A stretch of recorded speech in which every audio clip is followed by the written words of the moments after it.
text her in the morning. I'ma turn over and tell her, let's do it again.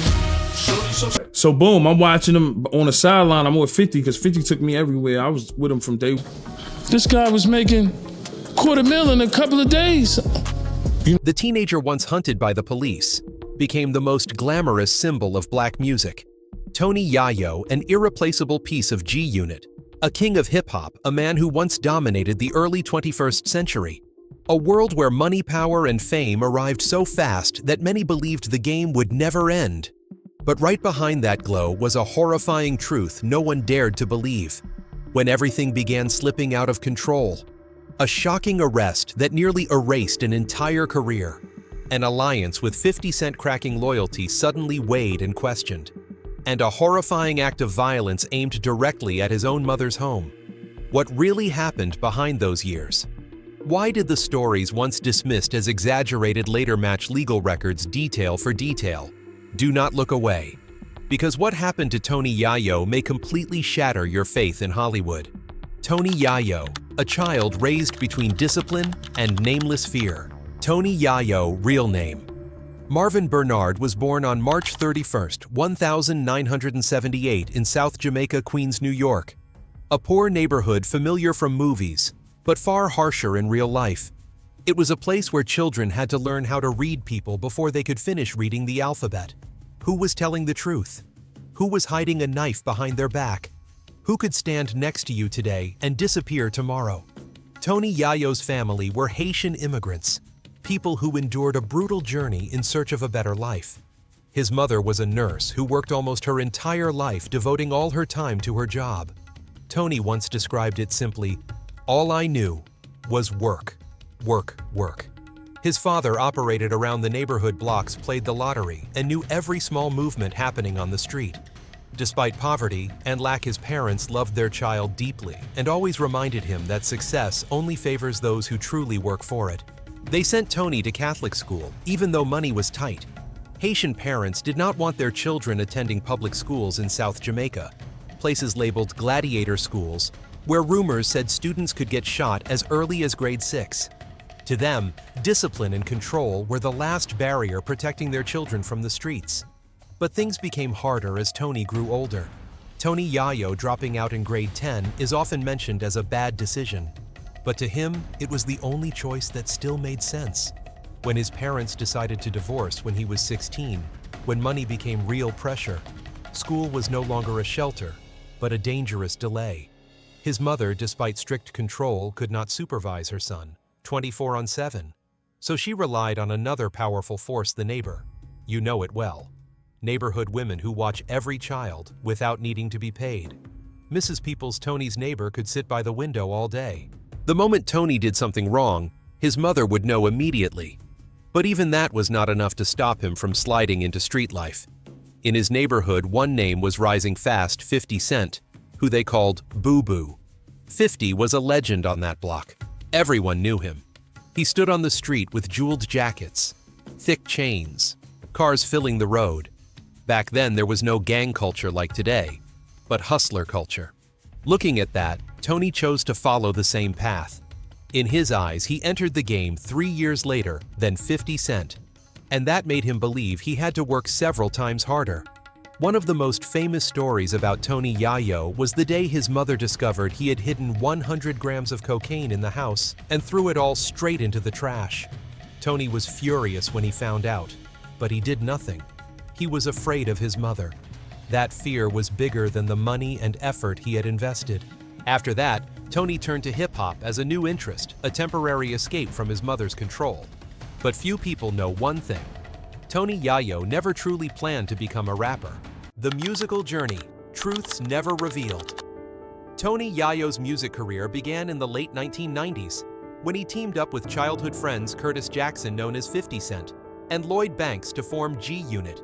The mixtape 134 All Stars was born in that context. It was not created to impress record labels, nor aimed at charts.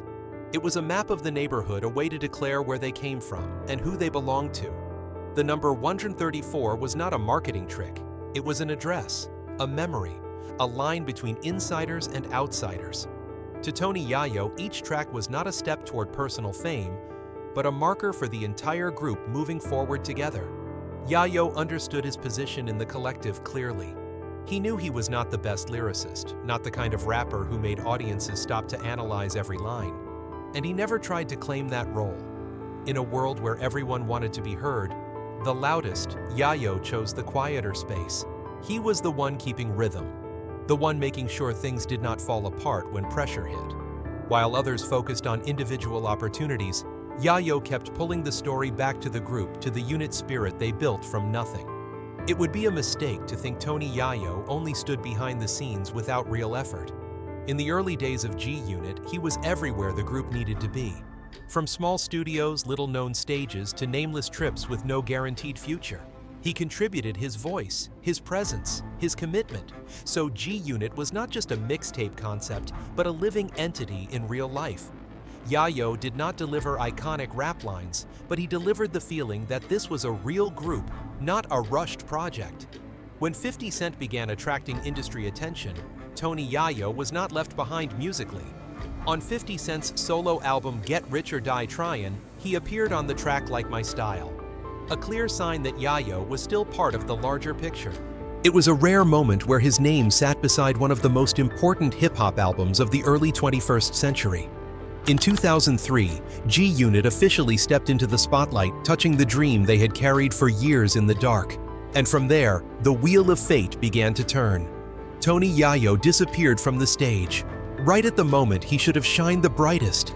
2003, the nightmare of a century. Tony Yayo was arrested at the worst possible time, New Year's Eve of 2002. As the city counted down, as G-Unit first stepped beyond the neighborhood, appearing on radio, television, and industry conversations. And at that exact moment, the police moved in. A party, a check, a pair of handcuffs. What shook the hip-hop community was not just the arrest, but what came immediately after. When Tony Yayo's file was opened, police immediately pulled out an old warrant that had sat untouched for nearly a decade. A warrant he had never served. That was the point many could not accept. If that warrant existed for years, why was it not handled earlier? Why not when Tony Yayo was still unknown? Why not before G-Unit became a phenomenon? Why on the very night the group crossed into national visibility? At the same time, the media pushed another detail. Police claimed they found 2 guns in the trunk. That detail instantly became a headline. But what angered audiences was how it was used as a conclusion, rather than a question. Who put the guns in the trunk? Who did they belong to? Were they Tony Yayo's or someone else's? Were they connected to bodyguards? These questions were barely explored. The story was framed quickly. And once framed, there was no room left for examination. The chain of events then slid further. After being detained during probation processing and post-arrest procedures, Tony Yayo was asked for identification. At that time, he presented a passport that was not in his name, a document later deemed invalid. For someone with no prior record, this could have been an administrative issue. But for someone with a file, this detail instantly became another link. No long arguments needed, no complex explanations. Just one more mark on the record was enough to close every door. From that moment, the story was no longer about New Year's Eve. It became a legal chain reaction. The question that angered audiences the most remained unanswered. Why was Tony Yayo held throughout 2003 while 50 Cent was not? They were in the same place, at the same party, checked at the same moment. Yet the outcomes were completely different. One was held back, one walked free. Speculation followed immediately. Some said the difference lay in legal teams. Others said money created the gap because at that time, 50 Cent already had significant financial resources and a solid legal system behind him. When you have money, you gain time. When you gain time, you gain options. In the legal system, sometimes that alone is enough to change an entire trajectory. No one could offer an official conclusion. But no one denied what the final result showed. While Tony Yayo was sent to Lakeview shock incarceration, living under military discipline and prolonged silence throughout 2003, 50 Cent released Get Rich or Die Tryin', sold tens of millions of copies, built G-Unit Records, and turned a group of neighborhood friends into an empire. At the time, few believed this story. They called it bad luck. They said Tony Yayo destroyed his own career. But years later, as similar scenarios repeated with other artists, as old files continued to be activated at sensitive moments, the question of 2003 stopped being just Tony Yayo's story. Maybe he was not the only one held back. He was simply held back earlier. And that is exactly why even now audiences remain deeply unsettled. A chain of chaotic scandals.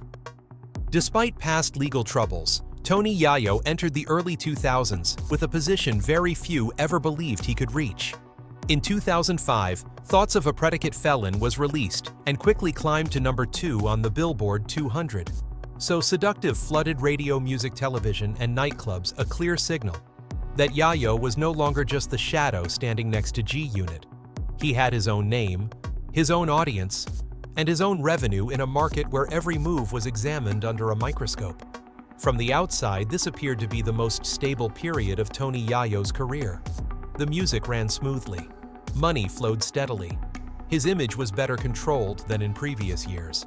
But precisely in that moment of apparent calm, old conflicts that had never been resolved began to return quietly without publicity, yet strong enough to create a collision waiting only for its moment. In March 2007, that collision happened. On March 24, Tony Yayo and his longtime childhood friend Lowell Fletcher were detained in connection with an incident involving a 14-year-old teenager in Manhattan. On paper, it was recorded as a minor criminal case, but the identity of the teenager immediately pushed the story far beyond the scope of an ordinary incident. The boy was James Rosemond Jr., the son of Jimmy Rosemond, a highly influential figure in the hip-hop music industry and the manager of The Game. At that time, the relationship between The Game and G-Unit was in a state of open confrontation. This meant the incident was no longer seen as a random street situation, but as a point of intersection between business conflict reputation and long-standing unwritten rules within the industry. According to initial official reports, the incident occurred near 6th Avenue and 25th Street. The media quickly constructed a simple narrative frame. Tony Yayo was accused of inappropriate behavior toward the minor, while the person accompanying him allegedly engaged in actions that escalated the situation. Headlines appeared densely focusing on the keyword assault, almost entirely ignoring the broader context surrounding the event.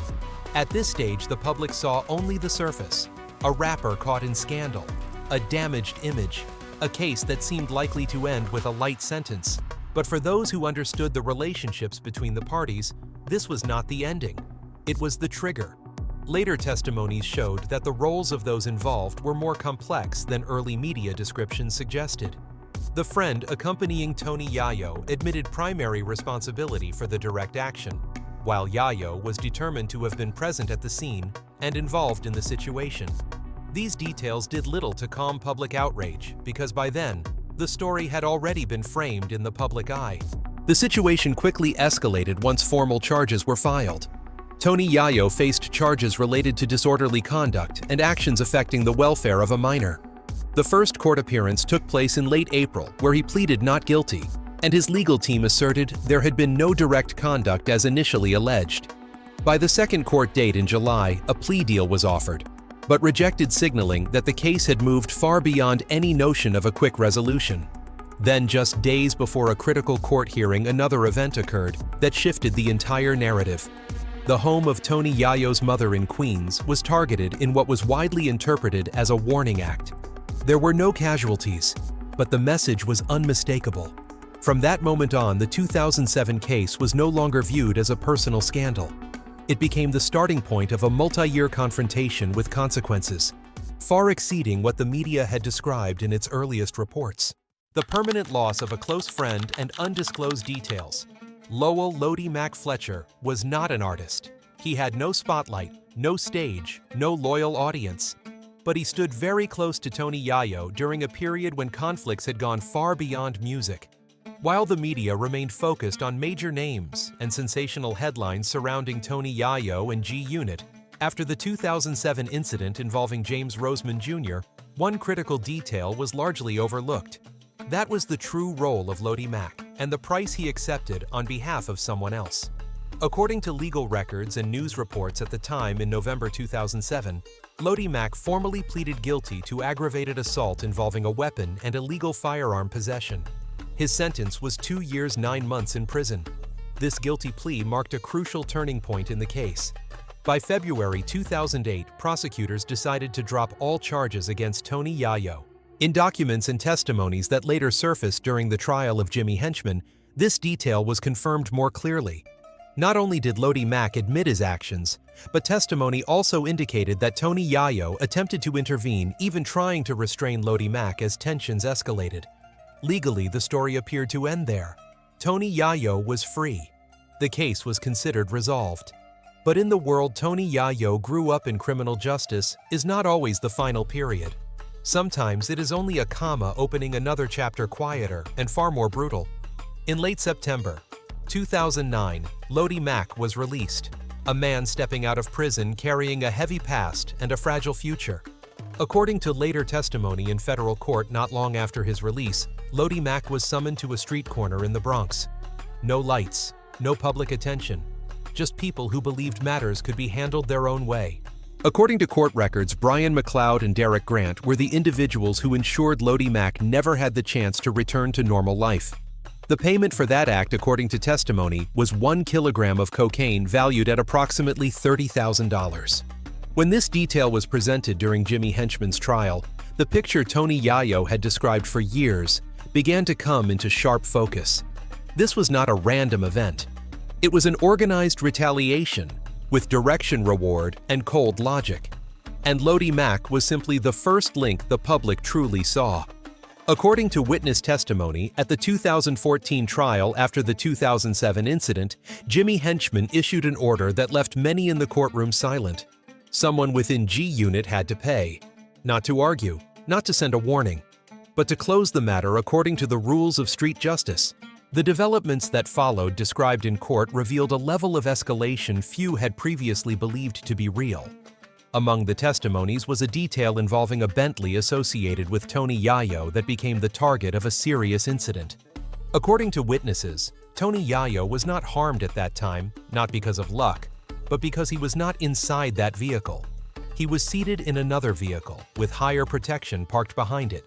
A detail that sounds cinematic, yet appeared in sworn testimony. There were also actions directed at a G Unit bodyguard while he was inside his own vehicle, along with other plans mentioned in court, but never fully disclosed to the public. When these stories circulated within the rap community, the general reaction remained skepticism. Too dramatic, too much like a movie, too convenient for building street credibility. No one believed. People assumed Tony Yayo and those around him were exaggerating the danger to preserve a street image. They believed that if things were truly that serious, there would have to be undeniable proof. The proof emerged, but not through a rap song or an interview. It surfaced in a lengthy federal trial where fragments of testimony were dissected, cross-checked, and assembled into an indictment that could not be bent. When prosecutors laid out the entire chain of events before the jury, what Tony Yayo had been saying for years was no longer a personal story. It became the necessary context to understand motive sequence and an unavoidable ending. The sentence handed down to Jimmy Henchman was life imprisonment plus 30 years. Not for a moment of anger, not for a single incident, but for an organized retaliation system that spanned years, involved multiple targets, and produced lasting consequences. When the judge read the sentence, it was not only the end of a powerful behind-the-scenes figure in hip-hop. It was the moment when everything Tony Yayo had said was forced to be reconsidered. Until they saw this, until the sentence was delivered, until Lodi Mack's fate was placed in its proper position within the chain of events, until acts of retaliation were detailed in court through sworn testimony and official records. At that point, no one could say Tony Yayo was simply exaggerating his story. What stands out is that Tony Yayo never treated being proven right as a victory. He did not turn the trial into his own narrative. His attitude as recorded was the heavy silence of someone who understands that historical validation brings no relief. It only confirms that the world he grew up in truly operated by harsh rules he had tried to warn about very early on. It speaks to a warning ignored until it was too late. Tony Yayo did not create street justice. He simply understood it earlier than most, and was brave enough to speak when no one was ready to listen. Street justice does not stop with one person. It stops when the legal system is forced to intervene. And when that happens, words once dismissed as exaggerated become undeniable truth. This is the moment Tony Yayo's story moves beyond scandal, becoming a cold and irrefutable historical record. The rift with 50 Cent. There was a line Tony Yayo said very early, so early that at the time no one wanted to hear it. He said that in this world loyalty is a beautiful value, but it does not always defeat business. When those words were spoken, most of the public simply shook their heads. They thought it was the complaint of someone standing behind the spotlight, the bitterness of a member no longer at the center of power. No one treated it as a warning. No one believed it would become true. The relationship between Tony Yayo and 50 Cent was never a simple relationship between two artists. It started in the neighborhood in the years before contracts, before charts, before money. 50 Cent viewed the world like a chessboard. Every move had a purpose. Every relationship was tied to strategy. He built G-Unit like a machine where every gear had to run smoothly to push the entire empire forward. For 50, success was not emotion. Success was outcome. Tony Yayo was different. To him, G-Unit was not just a brand. It was a crew, an oath. People who had survived together through days when no one believed they would ever go that far. Yayo believed in presence. He believed that showing up when needed mattered more than holding the right position on a contract. He believed loyalty did not need to be measured by profit. And that difference, which at first created balance, later became a crack. As G-Unit began to change, as decisions increasingly carried the scent of spreadsheets and long-term strategy, Tony Yayo felt the distance grow. Not because he was no longer favored, but because the way the world around them operated had changed. Conversations no longer revolved around who we are, but around how much we generate. Yayo began to speak about it. He said that if everything became only business, then loyalty would eventually turn into a burden. No one believed him. The public looked at the surface and saw a talkative Tony Yayo appearing in interviews retelling old stories mentioning brotherhood. They thought it was the sign of someone left behind. They thought he was living in nostalgia, clinging to a past era. They laughed when he said G-Unit would no longer be the same. In their eyes, it was just the emotion of someone who could not accept the new reality. Then G-Unit collapsed. Not in a massive explosion, but in prolonged silence. Brief reunions could not mend philosophies that had diverged at the root. When 50 Cent officially dissolved the group, when the machine stopped, people began to look back. There was no more mocking laughter aimed at Tony Yayo. His words were no longer dismissed as complaints. Only then did the warning from years earlier reveal its true shape. Loyalty was not wrong, but in a world where everything is converted into value, loyalty is not always rewarded. Tony Yayo did not lose because of a lack of talent or effort. He fell out of rhythm because he believed in something the system did not prioritize. And only when G-Unit became a memory did people understand that Tony Yayo was not wrong. He simply spoke too early. Tony Yayo, the legacy he leaves behind. Tony Yayo did not lie. What made him pay a price throughout his life was not false words, but the timing of when he spoke them. He spoke too early in a world not ready to listen. As a child in South Jamaica, he saw the danger hidden behind relationships that appeared close. When he entered music, he understood that fame never travels alone. It brings debts, watchful eyes, and promises never put on paper. When he was pulled back into prison in 2003, Yayo said the system does not care how high you are rising. It only remembers who you once were. At the time, no one believed him. They called it the rationalization of someone without the strength to remain at the top. Then came the chaotic years that followed when music stopped being music and became a battlefield. When an incident that seemed small opened an entire chain of retaliation. When his mother's house became a target and the line between artist and survivor completely disappeared. Tony Yayo spoke about the cost of street beef, about how violence never stops with one person, about how one wrong choice can trigger a chain of consequences no one can control. Once again, those words were dismissed as exaggeration, as rapper bravado, until federal files were opened, until sentences were handed down, until people were forced to admit that what Yayo had been saying was not a story, but an early report of a tragedy forming in real time. Even in his relationship with 50 Cent, Tony Yayo was constantly misunderstood. When he said loyalty cannot always defeat, business people called him bitter. When he said a crew cannot survive forever in the cold world of contracts and profit, people thought he was weak. Then G-Unit dissolved. Then everyone went their separate ways. And the things Yayo once said, once laughed at, suddenly had no one left to argue against them. Today, looking back at that entire journey, Tony Yayo no longer tries to convince anyone to believe him. He lives more quietly, speaks more slowly, and accepts that some truths are only acknowledged when it is too late to change anything. His story is not the story of a winner, nor of a loser. It is the story of someone who saw the storm from far away, tried to speak up, and was only believed after the storm had already swept everything away. And as this story closes, the question no longer belongs only to Tony Yayo. In a world that believes the truth only after consequences arrive, how many other Tony Yayos have been ignored, dismissed, labeled as exaggerating simply because they saw what the majority had not yet recognized? All data, analysis, and commentary in this video are presented based on information available at the time of production. The content is subject to change over time and should not be considered a definitive forecast. There is still so much more to explore: stories of resilience, legacy, and truth.